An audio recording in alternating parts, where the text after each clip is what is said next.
What's going on, everybody, and welcome back to Comic Breakdown. In this video, we're jumping into the Amazing Spider-Man issue number 7 and 8. We have the return of Norman Osborn, and with his return, there are a ton of changes that have happened with the Oscorp. Not only that, there have been a ton of changes with Norman himself. And so as Peter Parker really tries to get his footing, whatever happened 6 months ago, he is really trying to find himself and find his place inside of the city. That is what lands Peter Parker at the foot of Oscorp. Now, make sure you guys have subscribed to the channel, make sure you like this video, and with that being said, let's dive into this breakdown. Alright gang, so we're covering issues number 7 and 8. The two of these go together very well. And this story is starting us off in Brownsville, Brooklyn. We have the Vulture. More or less, he is retired from his villain days, trying to live out his days and be a good grandfather. This is where we see a conversation between Tiana, his granddaughter, and himself. But this conversation doesn't go how he thinks it will. The truth is, somebody told her some information, something that she probably already knew, but when she did her investigation, when she started to search the web about her grandfather and all of his exploits, she has learned exactly who he is. She has learned about all the lives that he has taken. Because of this, she simply cannot be in his life anymore. As she goes to walk out the door, she says that she had prayed to God that he was lying. When she says this, for Vulture in his mind, it automatically clicks that he has to be Spider-Man. In a fit of rage, after saving Spider-Man's life, he cannot believe that he turned his own granddaughter against him. And so the Vulture is out for blood. That's when we are thrown to Midtown Manhattan. Peter Parker is meeting up with Norman Osborn. He had invited Peter Parker down here just to look at the new offices. But of course, Norman, he's gonna take this opportunity to try to bring Peter Parker on board, trying to offer him a new position at the new company. Because this new Oscorp that he has created, it's all about engineering. With all of his background in very unique aerodynamics, he thought it best for an aviation company to start up, specifically things like electric plasma jet engines. But this is just the starting point. While Peter Parker is getting the tour of this whole facility, this is when they run into Kamala Khan. Immediately, she starts fanboying out, with Kamala simply being an intern here at the new Oscorp. Their interaction is quickly interrupted, with Kamala just fumbling over everything she has in her hands, dropping stuff, making a giant scene. But this is when Peter Parker runs into Mary Jane. Remember, this story is taking place prior to the Hellfire Gala. As these two bump into each other, at first, it's a little bit awkward, neither of them expecting to run into one another. But Mary Jane is a brand ambassador, specifically for the new Krakoan pharmaceuticals. These pharmaceuticals have helped her aunt's dementia for quite some time, and if she's going to start selling this stuff pretty much all over the city, she wanted to have Norman take a look at it and ensure that it is in fact safe for everybody. Probably something that she should have done prior to giving it to her aunt, but nonetheless, she's doing it now. And while there definitely is some tension here, Peter Parker, he goes off right off the beginning and lets her know that he is sorry. Sorry for all of the phone calls, sorry for bugging her so much. Really just for how he has been acting in general. But he lets her know that he won't be calling any longer, before the conversation can get any further. This is where we see the interruption of her new boyfriend, Paul. And what we see is some kind of intrusive thought come into the mind of Paul. Seeing Peter Parker in front of him, he wants to knock Peter Parker's lights out, but he restrains himself. He shakes Peter's hand and he keeps everything cordial, even going as far as inviting Peter Parker to dinner. As the two of them walk out of the building, Mary Jane does mention that she needs to get a dress for the Hellfire Gala. After this encounter, Peter Parker storms into Norman's office, trying to figure out if this is some kind of sick joke, thinking that maybe Norman's trying to get inside his head. And so he asks him straight out, "Are you messing with me? Why are you offering me this job? Why is Mary Jane here? at the same exact time that I am here. This almost seems like it is a setup, but Norman does apologize, saying that he made a mistake. He thought maybe that he would want to see Mary Jane, not thinking about all the situation that is currently ongoing. This is when he presses a button, letting him know that they have gotten off track. This visit, it wasn't about Mary Jane. He wanted to show some improvements that they have made to their joint project, something that he would like to continue working on with Peter Parker. Peter lets him know that this is something he didn't want help with,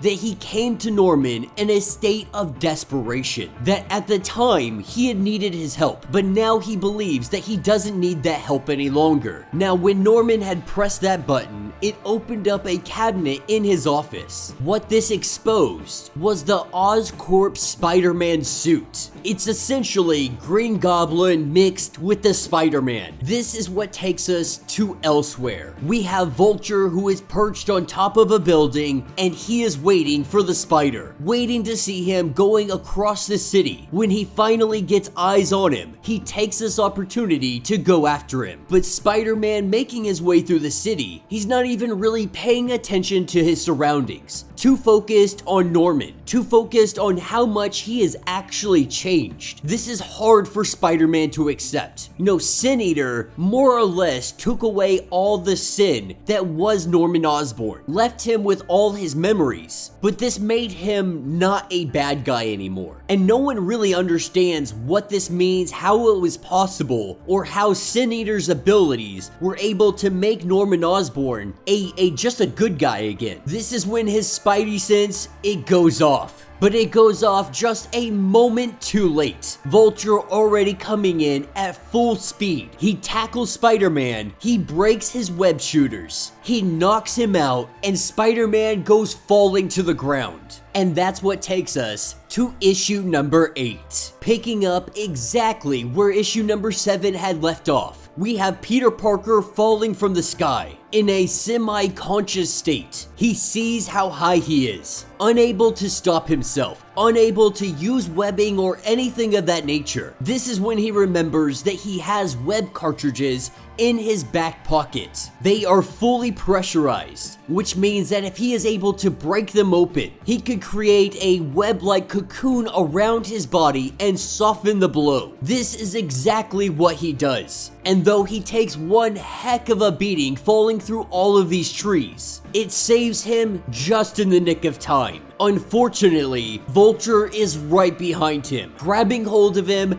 and just giving him a beatdown. At this point, Spider-Man has no idea why Vulture is doing this. Vulture continuing to let Spider-Man know that you told her I was a murderer. You turned her against me. The one thing that I loved, the one thing I had in my life that was good, you have just taken away from me. And while Spider-Man does try to point out the fact that you are trying to murder me right here, right now, I honestly have no idea what you are talking about. Now, taking this one heck of a beating, Vulture currently coming back around to come at him again. This is when he gets on the horn with Norman, telling Norman that he needs the suit and he needs it right now. The only problem, there is no way for Norman to know exactly where Spider-Man is. He is not tracking Spider-Man, so he doesn't know where to send the suit. Spider-Man very frantically letting him know, I don't care about our agreement or anything else. I need you to bring me the suit and I need it now. But Norman says that he can't do that, telling him that he cannot help Spider-Man, saying good luck. Then we see Norman take that phone in his hand and he crushes it. Not really sure what that was about.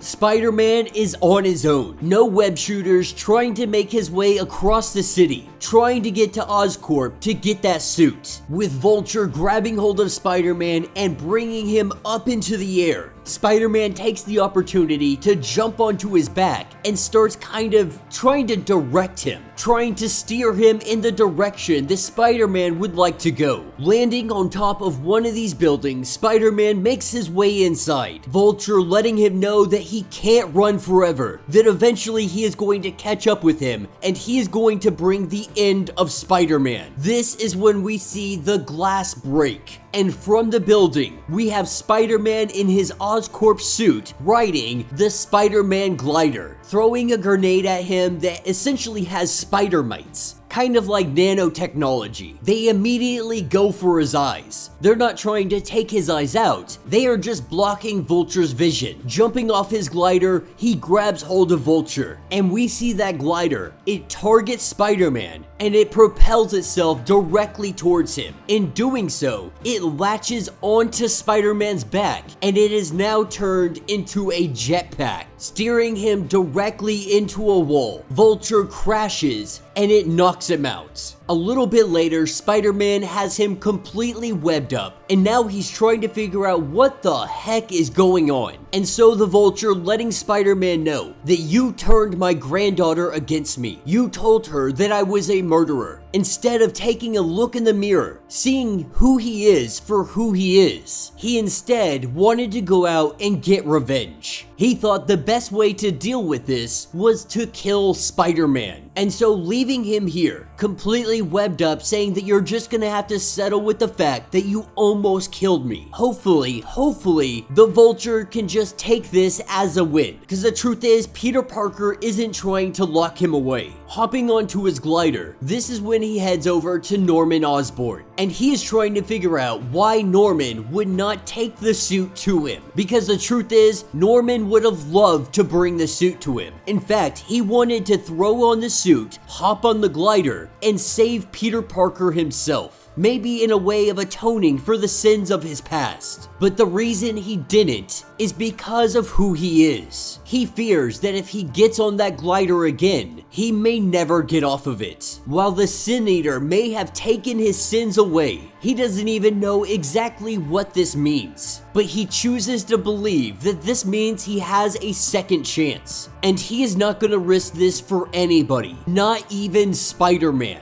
And he also lets him know that he wants him here at Oscorp, that maybe he could help keep him from going down the wrong path. Keep him from ever getting on that glider again. This is when Peter Parker, he interrupts him and lets Norman know that he believes him. Also letting him know that if the job is still available, I would love to come on board. With the two of them shaking hands, Spider-Man is working at Oscorp. And that will be the end of these issues. So let me know what you guys think down in the comments. This was definitely a fun and action-packed couple of issues. Seeing the Oscorp suit, seeing the glider, all of this stuff, absolutely phenomenal. He's back working at Oscorp, Kamala Khan is there. There's a lot of awesome stuff going on in this situation. I think my biggest problem so far, we are 8 issues in, and we have yet to figure out anything that happened 6 months ago. There is not a single hint, not a single clue onto what happened. You know, as the reader, you have made us wait 8 issues, and we still have gotten nothing on it. At least explain to us the situation, why him and MJ aren't together anymore, why him and the Fantastic Four, a lot of his friends, are currently on the outs. It would really only take 1, maybe 2 issues to really explain everything that happened that brought him to this point. Maybe then Spider-Man fans could get more on board with the idea of Spider-Man being this very depressed state, being in this almost vulnerable state. More than likely, it's going to be quite a few issues before we actually get to see that unfold, because issue number 9 is going to be focusing on Mary Jane. She had gone to the Hellfire Gala. We learn that Moira, or Omega Moira, she more or less took control of Mary Jane. And so Wolverine and Spider-Man, the two of them together, they have to go rescue Mary Jane. I am really hoping that by the time we get to issue number 10, that they will let us know what the heck happened 6 months ago, so that at the very least we can understand why all of his relationships are currently so freaking broken. But let me know your thoughts, let me know your theories. If you would like to get caught up on everything happening with the Amazing Spider-Man, be sure to check out the link in my description as well as the top of this video. It will get you completely caught up on everything going on with this series. If you would like to support the channel, you can always do so by joining the channel membership. Much like Patreon, we have 5 different tiers, from $1 to $50, from loyalty badges all the way to getting free comics every single month from me. There are tons of perks, tons of benefits, and it also goes to helping out the channel. Now, if you are unable to do that, please do me the favor, hit that sub button, hit that notification bell, make sure that you are liking these videos, and with that being said, until the next breakdown.